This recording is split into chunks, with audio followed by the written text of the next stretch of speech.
يا نفس إن لم تظفري لا تجزعي.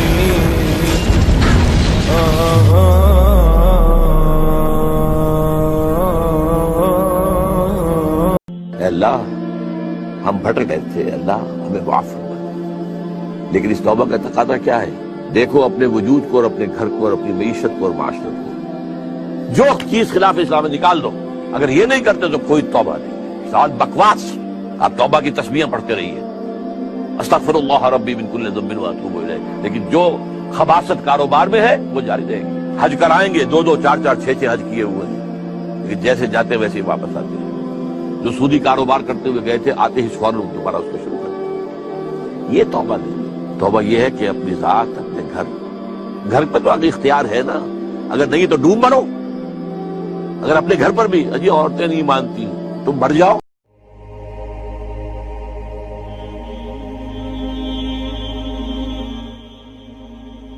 کلمتان حبیبتان الی الرحمن ثقیلتان فی المیزان خفیفتان علی اللسان سبحان اللہ و بحمدہ سبحان اللہ العظیم۔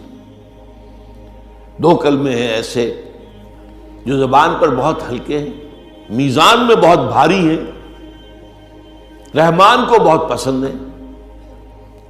سبحان اللہ و بحمدہ سبحان اللہ العظیم، آپ اس کا ورد کیجیے، یہ آپ کا اپنا ذکر ہو گیا۔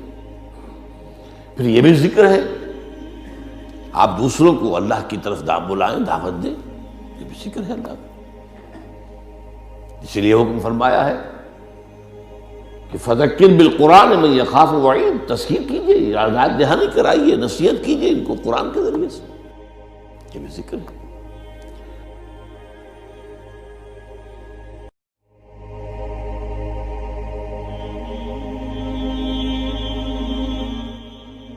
کبھی پاؤں پھسل جائے گا، کبھی غلطی ہو گئی، کبھی غلط ماحول میں رہے، اس کے اثرات جو ہیں پڑ گئے، اور کوئی غلط کام آپ سے بھی سرزد ہو گئی، کبھی اندر سے نفس امارہ کا کوئی ابال آیا، طوفان آیا، اور آپ کی خودی جو ہے ہولڈ نہیں کر سکی اپنے آپ کو، اور آپ بہہ گئے۔ لیکن اس کے فوراً بعد اس کیفیت سے نکلتے ہی اگر انسان کی طبیعت کے اندر پشیمانی پیدا ہو گئی، یہ میں کیا کر بیٹھا، یہ مجھ سے کیا ہو گیا، یہ مجھ سے غلطی ہو گئی، اور فوراً اللہ کی طرف رجوع کرے اور استغفار کرے، اللہ معاف کر دیتا ہے۔ لاکھوں بار کرو اور معافی، اللہ تعالیٰ کی معافی کا دروازہ کھلا ہے۔ یہ درگاہ ماں درگاہ نومیدی نیست، یہ میری درگاہ جو ہے نا امیدی والی نہیں ہے۔ 100 بار اگر توبہ شکستی، بعض اگر 100 مرتبہ پہلے توبہ توڑ چکے ہو تو پھر آؤ، پھر توبہ کرو، توبہ کا دروازہ بند نہیں ہوتا۔ ما لم یغرغر، جب تک کہ موت کے آثار شروع نہ ہو جائے، اور جس کو ہم کہتے ہیں گھنگرو گلے میں بولنے لگے، اس وقت تک توبہ کا دروازہ کھلا ہو۔ گاڈ انکارنیٹ ہے، خدا نے شکل اختیار کر لی ہے انسانوں کی، یہ بھی بدترین شرک ہے، یہ ہوا انڈیویجول لیول پر۔ چنانچہ آپ کو معلوم ہونا چاہیے عیسائیت میں بھی پہلے عقیدہ تھا کہ حضرت مسیح گاڈ انکارنیٹ ہے، خدا کا ظہور ہے، خدا کی شکل ہے۔ بعد میں پھر تثلیث کا عقیدہ وجود میں آیا، اور پہلی تثلیث مختلف تھی موجودہ تثلیث سے۔ پہلی تثلیث تھی باپ، God as father, God as mother, حضرت مریم کو شامل کرتے تھے، اور پھر گاڈ ایز سن، حضرت مسیح، 3۔ اور اس کے بعد حضرت مریم کو وہاں سے بے دخل کر کے دی ہولی گھوسٹ، جبریل امین، ان کو شامل کیا۔ تو یہ فلسفیانہ مذاہب کے شرک ہیں کہ جو دنیا میں پیدا ہوئے ہیں، اور یہ شکلیں ہیں کہ جو شرک فی ذات کی ہیں، جو بدترین شرک ہے، جو اللہ کے غضب کو بھڑکانے والا شرک ہے، اور یوں سمجھیے کہ اریاں ترین شرک ہے، یہ شرک فی العقیدہ کی بدترین صورت ہے۔ اسی کی نفی کی ہے اللہ نے بہت جامعیت کے ساتھ 4 آیتوں کی ایک صورت میں، جس کو حضور نے کہا کہ سنو سے قرآن کے مساوی ہے، تہائی قرآن کے برابر ہے سورہ اخلاص۔ قل هو اللہ احد اللہ الصمد لم یلد ولم یولد ولم یکن لہ کفوا احد۔ کہہ دو، اعلان کر دو اے محمد صلی اللہ علیہ وسلم، اللہ اکیلا ہے، احد، اللہ ایک نہیں، ایک تو واحد سے کا ترجمہ ہوگا، اللہ واحد، احد، اکیلا، تنہا، کوئی اس کا ساجی نہیں ہے۔ اللہ الصمد، صمد اس کو کہتے ہیں کہ جس کا کوئی سہارا لیا جائے، جس کے سہارے سے کوئی چیز قائم ہو۔ اللہ قائم بالذات ہے، اپنی ذات سے قائم ہے، پوری کائنات اس نے تھامی ہوئی ہے، وہ چلا رہا ہے، آسمانوں اور زمینوں کو اس نے تھاما ہوا، انزالتا، کہیں اپنی جگہ سے ہٹ نہ جائے۔ آپ کو معلوم ہے کہ یہ عظیم سیارے اور یہ عظیم جو گیلیکسیز ہیں، ان کی اصل حقیقت کس قدر باریک معاملہ ہے، ان کا کس قدر باریک، لو سانس بھی آہستہ کہ نازک ہے بہت کام، آفاق کی اس کارگہ شیشہ گری کا، ان کے درمیان جو فاصلے ہیں، ان کی باہمی کشش ہے، اس کو ایک کشش ادھر سے کھینچ رہی ہے، ایک کشش ادھر سے کھینچ رہی ہے، تو یہ اپنی جگہ پر قائم ہے۔ اگر ادھر کی کشش ذرا سی بڑھ جائے وہ کھینچ لے گی اور وہ ٹکرا جائیں گے اور کائنات درہم برہم ہو جائے گی۔ یہ تو توازن ہے، اسی کو کہا ہے سورہ رحمان میں وَوَضَعَ الْمِيزَانَ۔ لوگوں نے سمجھا میزان سے مراد یہ زمین کی جو میزان جس میں ہم تولتے نہیں، وَالسَّمَاءَ رَفَعَهَا وَوَضَعَ الْمِيزَانَ، یہ سما سے متعلق ہے، کاسمک بیلنس ہے جس کی وجہ پر یہ کائنات قائم ہے، کاسمک بیلنس۔ بہرحال اللہ ہی ہے جو قائم بالذات ہے اور باقی سب اس کے سہارے قائم ہیں۔ لم یلد ولم یولد، نہ اس نے کسی کو جنا نہ وہ جنا گیا، نہ کوئی اس کے ماں باپ ہے اور نہ کوئی اس کی جورو ہے، نہ اس کی کوئی اولاد ہے۔ ولم یکن لہ کفوا احد، اور کوئی اس کا ہمسر ہم پلہ نہیں ہے، اس لیے کہ اولاد تو ہم پلہ ہوئی نا۔ میں نے آپ کو بتا دیا ہے، برہمن کا بیٹا تو برہمن ہی ہوگا، راجپوت کا بیٹا راجپوت ہوگا، سید زادہ سیدی ہوگا نا۔ تو یہ اصل میں شرک فی الذات کی نفی پر یہ سورہ مبارک کا اتنی جامع ہے کہ اسے حضور صلی اللہ علیہ وسلم نے سنو سے قرآن، تہائی قرآن کے مساوی ہے، اس لیے کہ ہمارے ایمانیات ثلاثہ ہی ہیں نا، تین ایمانیات ہیں، ایمان باللہ توحید کے ساتھ، ایمان بالرسالت، اور توحید کے موضوع پر یہ جامع ترین صورت ہے، تو قرآن کا ایک تہائی ہو گئی۔ اور بار قرآن مجید میں ایک سے زائد مرتبہ ہے ما قدر اللہ حق قدرہ، یہ اندازہ نہ کر سکے، قدر نہ کر سکے اللہ کی جیسے کہ اس کے قدر کا حق تھا۔ اب ہم یہ تو کہہ دیں گے علی کل شیء قدیر ہے، وہ کتنا قدیر ہے، کیسے ممکن ہے ہمارے لیے؟ ہمارے ذہن کی ترازو گویا کہ سنار کی ترازو کے مانند ہے، جس میں تولے اور ماشے تلتے ہیں، ٹنوں سریا تو اس میں نہیں تولا جا سکتا۔ تو ہمارے دماغ کی اس ترازو کے اندر اللہ کتنا قادر ہے یہ نہیں آ سکتا، اللہ علیم ہے کتنا علیم ہے یہ نہیں آ سکتا۔ تو اس اعتبار سے تو ایویلویٹ، اس میں ظاہر بات ہے، اسی لیے حضور کے ایک قول ہے بہت مشہور، ما عرفناک حق معرفت۔ اب دیکھیے حضور فرما رہے ہیں، ہما شما کا معاملہ کیا، میں اور آپ کس گنتی میں آئیں گے؟ اے اللہ ہم تیری معرفت حاصل نہ کر سکے جیسے کہ تیری معرفت کا حق تھا۔ ما عرفناک حق معرفتک وما عبدناک حق عبادتک، اور ہم عبادت تیری نہیں کر سکے جیسے کہ تیری عبادت کا حق تھا۔ حضور یہ فرما رہے ہوں تو تاب دیگراں چے رسد، تاب دیگراں چے رسد۔ اسی میں ایک بڑا عمدہ اور نقطہ ہے، قیامت میدان حشر کے بارے میں حضور نے فرمایا ہے کہ اس دن لواء الحمد بیدی، اللہ کی حمد کا جھنڈا میرے ہاتھ میں ہوگا۔ حضور کا نام ہی محمد ہے، احمد ہے، حامد بھی ہے، محمود بھی ہے۔ سارا یہ حمد کے گرد ہی گھومتا ہے معاملہ۔ تو اس اعتبار سے قیامت کے دن دربار خداوندی، اب وہ دربار کیا ہوگا ہم کچھ سمجھ تو نہیں سکتے۔ اس محفل میں دربار خداوندی میں اللہ کی حمد ہوگی، ثنا ہوگی، میں کروں گا۔ اس روز جو حمد میں کروں گا وہ آج نہیں کر سکتا۔ اس جملے پہ غور کیجیے، کیونکہ آپ کسی شے کی تعریف کریں گے تو وہ آپ اس شے کی حقیقت کی جتنی معرفت آپ کو حاصل ہو گئی اتنی ہی تو کریں گے نا۔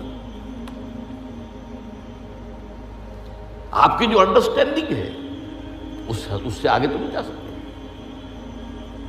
تو گویا کہ حضور کے سامنے بھی حضور بھی فرما رہے کہ جو معرفت رب اس وقت مجھے حاصل ہوگی وہ آج حاصل نہیں، جو حمد میں اس روز اللہ کی کروں گا وہ میں آج نہیں کر سکتا۔ تم بہترین امت ہو جو نکالی گئی ہے، برپا کی گئی ہے لوگوں کے لیے۔ تمہارا کام کیا ہے؟ تأمرون بالمعروف وتنہون عن المنکر وتؤمنون باللہ، نیکی کا حکم دیتے ہو، بدی سے روکتے ہو، اور اللہ پر ایمان پختہ رکھتے ہو۔ لیکن امت تو بھول گئی، امت کو یہ یاد ہی نہیں کہ ہمیں تو دنیا والوں کی تبلیغ کرنی تھی، دنیا کو سمجھانا تھا، دنیا کو بتانا تھا، ان پر اتمام حجت کرنا تھا، ان تک دعوت و تبلیغ کا حق ادا کرنا تھا۔ امت تو بھول گئی، اپنے گلچھروں میں، اپنے عیش میں، سرے سے یاد ہی نہیں کہ ہمارا یہ کوئی فرض منصبی ہے، شہادت علی الناس کوئی ہماری ذمہ داری ہے، ہم مسئول ہوں گے اللہ کے ہاں۔ احساس ہی نہیں، اپنی روٹی، اپنی دال، اپنا مکان، اپنی کوٹھی، اپنا محل، اپنی کار، اس کا نئے سے نیا جو ہے ماڈل، ساری ہماری سوچ تو ان چیزوں کے گرد ہے۔ کس کو یاد ہے کہ بحیثیت امت ہمارا فرض کیا تھا؟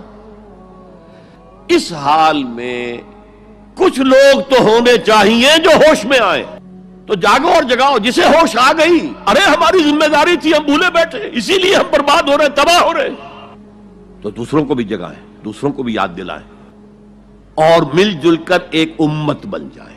ہم مقصد لوگ، یہ امت جو ہے اس کا جو کوئی ایک مقصد ہے ہی نہیں سرے سے۔ زندگی برائے زندگی ہے، زندگی کسی مقصد کے لیے تو ہے ہی نہیں۔ بالکل جس طرح حیوان جیتے ہیں، زندگی تو وہ بھی گزارتے ہیں، لیکن ان کی زندگی کا مقصد کوئی نہیں ہے۔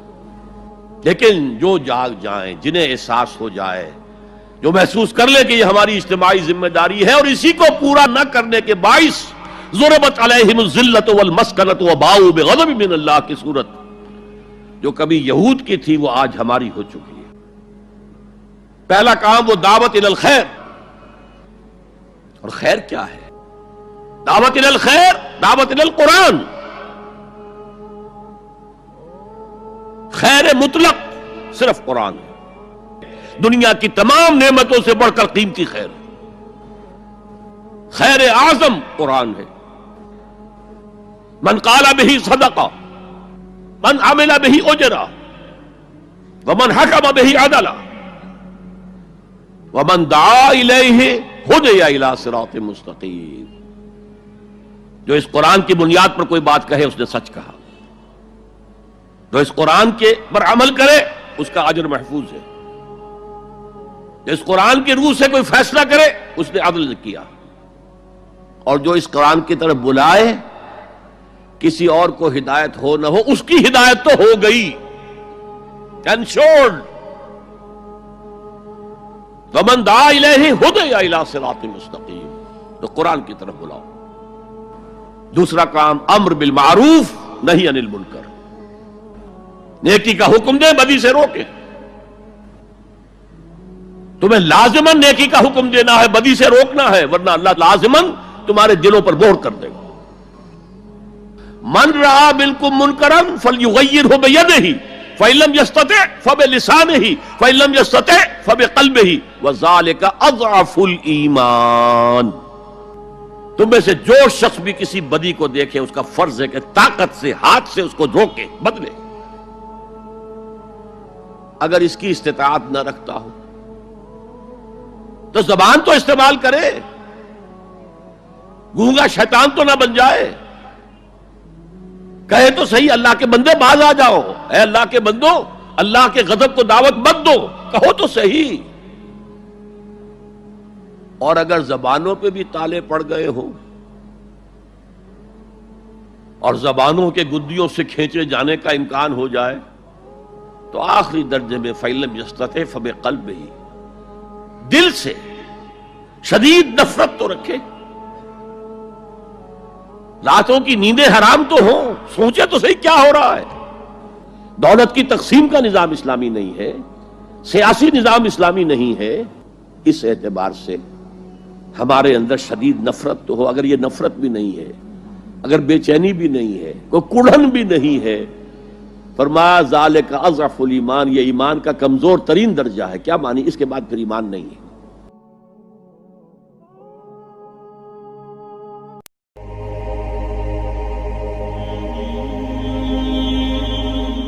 یہی وجہ ہے کہ آپ قرآن مجید پڑھتے ہیں، تلاوت کرتے ہیں، حضرت ابراہیم علیہ السلام کا جہاں ذکر آتا ہے ان کے محامد اور ان کے محاسن، ان کے مقامات بلند جو مختلف امتحانات میں سے وہ گزرے ہیں، ان کا تذکرہ کر کے آخری بات جو کہی جاتی ہے وَمَا كَانَ مِنَ الْمُشْرِكِينَ، ابراہیم مشرکوں میں سے نہیں تھے، وہ ہر نوع کے شرک سے پاک ہو چکے تھے، ان کا دامن کسی بھی نوع کے شرک سے ملوث نہیں تھا۔ حالانکہ حضرت ابراہیم کا آپ کو معلوم ہے مقام کیا ہے؟ ایک طرف تو آپ کو معلوم ہے وہ ابو الانبیاء ہیں، ان کی اولاد میں سینکڑوں نبی پیدا ہوئے، سارے انبیاء بنی اسرائیل انہی کی نسل میں سے ہیں نا۔ اسرائیل کون تھے؟ حضرت ابراہیم کے پوتے، حضرت یعقوب ابن اسحاق ابن ابراہیم علیہم الصلاۃ والسلام، ان کی نسل میں جتنے بھی آئے۔ پھر سید المرسلین، آخر الانبیاء، خاتم النبیین محمد الرسول اللہ، وہ بھی حضرت ابراہیم کی نسل میں سے آئے، حضرت اسماعیل کی اولاد۔ تیسری شاخ ایک اور تھی حضرت ابراہیم کی اولاد کی، بنی قطورہ، ان میں بھی انبیاء آئے، جن میں سے ایک کا نام بہت مشہور ہے حضرت شعیب علیہ السلام۔ تو سینکڑوں انبیاء، ابو الانبیاء ہیں یہ۔ پھر اللہ تعالیٰ کے ساتھ ان کی نسبت کیا ہے؟ خلیل اللہ، واتخذ اللہ ابراہیم خلیلا، یہ سورہ نساء ہی میں آیت نمبر 125 میں فرمایا گیا، اللہ نے ابراہیم کو تو اپنا خلیل بنا دیا، دوست بنا دیا۔ تیسرے یہ کہ فرمایا امام الناس، انی جاعلک للناس اماما، اے ابراہیم میں تمہیں تمام نوع انسانی کے لیے امام بنانے والا ہوں۔ یہ تینوں نسبتیں نوٹ کر لیجئے اور پھر اس بات کو سامنے رکھیے کہ ان کے لیے سب سے بڑا ٹیسٹیمونیل، سب سے بڑا سرٹیفکیٹ، سب سے بڑی سند وہ کیا ہے؟ وَمَا كَانَ مِنَ الْمُشْرِكِينَ۔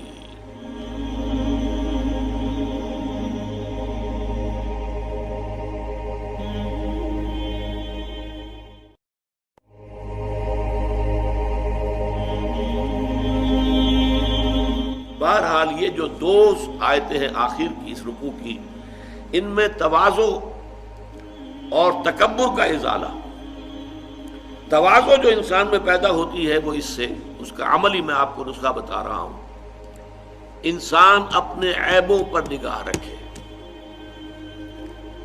اپنی بھلائیوں پر نہ زیادہ نگاہ جمائے، اپنی کوتاہیوں۔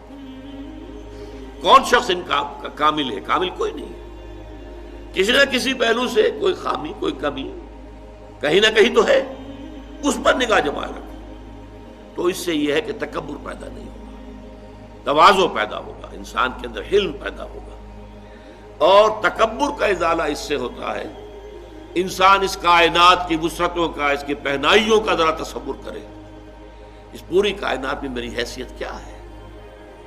ایک نقطے کے برابر بھی نہیں، نقطہ بھی بڑی شے ہے، کیا حیثیت ہے ہماری؟ اور اس کے لیے وہ جو میں نے ابھی آپ کو تمثیل سنائی، اِنَّكَ لَن تَخْرِقَ الْأَرْضَ وَلَن تَبْلُغَ الْجِبَالَ طُولًا، کتنا ہی زمین پہ پاؤں پٹک پٹک کر چلو تم ہماری زمین کو پھاڑ نہیں سکتے، اور کتنا ہی گردنوں کو اکڑا لو اور کتنے ہی ان پر ترے اور چڑھا لو تم ہمارے پہاڑوں کے برابر نہیں ہو سکتے۔ تو یہ در حقیقت اپنی جو بھی کمی ہے، اپنے آپ کو انسان سمجھے کہ میں بہت حقیر انسان ہوں، اس کائنات کے لیے میری حیثیت کیا ہے۔ ہاں اللہ تعالیٰ کی نظر کرم اگر ہو اور اللہ تعالیٰ میری خطاؤں سے درگزر فرمائے تو بہت بڑا کامیابی کا معاملہ ہو جائے گا، ورنہ تو یہ ہے کہ ہر وقت انسان کو ڈرتے رہنا چاہیے، اپنی کوتاہیوں اور کمزوریوں کے اوپر نگاہ رکھنی چاہیے۔ اس سے یہ ہے کہ تکبر ہرگز پیدا نہیں ہوگا، بلکہ اللہ تعالیٰ کے جناب میں عجز اور انکساری جو ہے، جس کی کہ ہمیں حدیث کے اندر ایسی ایسی مثالیں ملتی ہیں۔ حضور اپنے اس مقام رفیع کے باوجود، سید المرسلین، حبیب رب العالمین، اپنے اس مقام پر بھی جب اللہ سے مخاطب ہوتے تھے تو ایک دعا ہے جو میرا کتاب چاہے مسلمانوں پر قرآن مجید کے حقوق، اس کے آخر میں نے وہ دعا دی ہے، درج کی ہے، اللہم انی عبدک، اے اللہ میں تیرا بندہ ہوں، وابن عبدک، میرا باپ بھی تیرا ایک غلام تھا، وابن امتک، میری ماں بھی تیری ایک ادنا کنیز تھی، فی قبضتک، میں تیرے قبضہ قدرت میں ہوں، ناصیتی بیدک، میری پیشانی تیرے ہاتھ میں ہے، جدھر چاہے لے جائے، ماضٍ فی حکمک، اور میرے پورے وجود میں تیرا حکم جاری و ساری ہے، عدل فی قضاؤک، اور میرے بارے میں جو فیصلہ تو کرے وہ عدل پر مبنی ہے۔ یہ انداز محمد الرسول اللہ کا اپنے پروردگار سے تخاطب کا تھا۔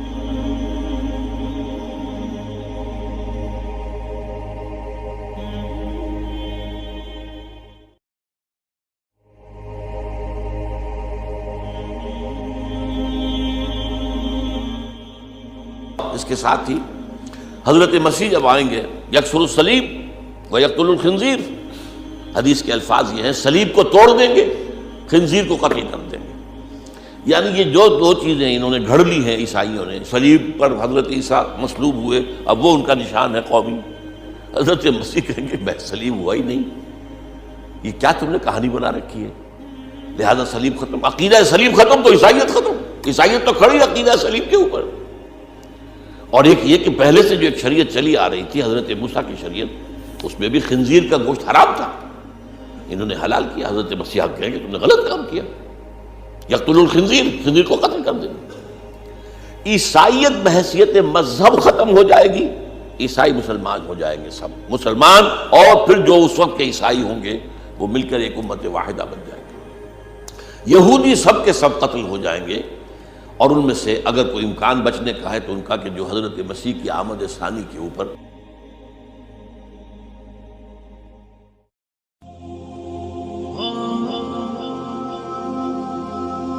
صبح کا وقت ہے، آنکھ بھی کھلی ہے، کوئی اذان کی آواز بھی کان میں آئی ہے، آپ کا نفس کہتا ہے ابھی سو جی، آپ نے اپنی چادر یا کمبل کو درست کیا اور کروٹ لی اور سو گئے۔ یہ کیا ہے؟ آپ نے کس کا حکم پیچھے پھینکا اور کس کا حکم مانا؟ اللہ کے حکم کو پیچھے پھینک دیا، نفس کے حکم کو آگے رکھا۔ یہ شرک، اس شرک کو جاننے والے بہت کم ہیں۔ مولانا روم نے خوب کہا تھا، میرا نفس بھی فرعون سے کم نہیں ہے۔ فرعون نے کہا تھا نا، کیا اس ملک کے مصر کی حکومت میری نہیں ہے؟ اور سارا جو یہ آب پاشی کا نظام ہے، انہار کا نظام ہے، وہ میرے کنٹرول میں نہیں ہے، جس کا چاہوں موگا کھلا رکھوں، جس کا چاہوں بند کر دوں۔ یہ تھا خدائی کا دعویٰ۔ تو مولانا روم کہتے ہیں میرا نفس بھی اس سے کمتر نہیں ہے، وہ کہتا یہ جسم میرا ہے، اس پر میرا حکم چلے گا، میں نہیں جانتا کون اللہ کون رسول، کیا حرام کیا حلال۔